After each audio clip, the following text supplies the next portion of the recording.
नमस्कार, बहुत बहुत स्वागत है आपका। पाकिस्तान से दरअसल ये बड़ी खबर आ रही है और पाकिस्तान से बड़ी खबर क्या है कि लोग भूख के मारे अब रोने को मजबूर हो गए हैं। लेकिन इमरान खान की सरकार क्या कर रही है?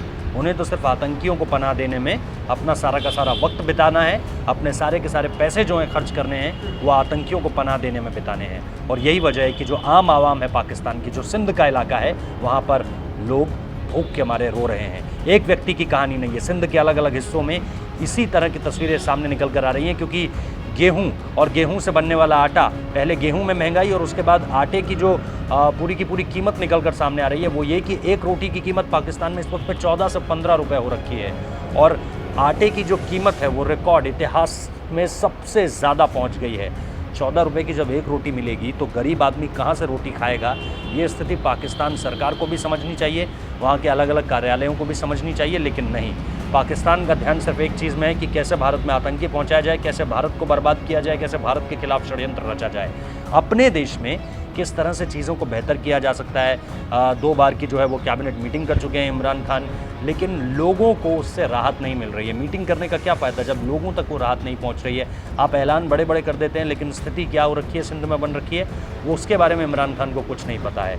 तो ऐसे में लोग लगातार रो रहे हैं, चीखें मार रहे हैं कि आखिर सरकार की तरफ से मदद कब आएगी, कब हमें जो है आर्थिक सहायता दी जाएगी, कोई सब्सिडी, किसी तरह की कोई मदद अगर पाकिस्तान में अगर नहीं पहुंची अगले 2-4 दिन और, तो आप देखेंगे कि लोगों का भूख से बुरा हाल तो हो ही रखा है, मौत की खबरें भी आने लग जाएंगी। क्योंकि एक वक्त कोरोना का जिस दौरान लगातार संकट बढ़ रहा था, चीज़ों का रोज़गार गए, इसके अलावा प्रोडक्शन उस तरह से नहीं हुआ, तरह तरह की परेशानियां, और इन सब के बीच जो चीज़ें सामने निकल कर आई वो ये कि अब जो है लोगों के जीवन पर एक और असर ये महंगाई का पड़ रहा है, भुखमरी का पड़ रहा है कि लोगों के पास खाने तक का अनाज नहीं है।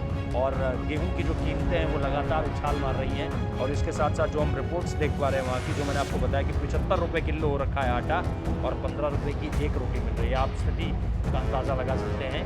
आम गरीब लोगों के पास इस वक्त पे 100, 200, 300, 400, 500 रुपये की भी दिन की दिहाड़ी नहीं हो पा रही है। ऐसा काम भी पाकिस्तान में इस वक्त पे नहीं है। ऐसे में अगर इतनी महंगाई वहाँ पर आएगी तो आम लोग खाएंगे क्या?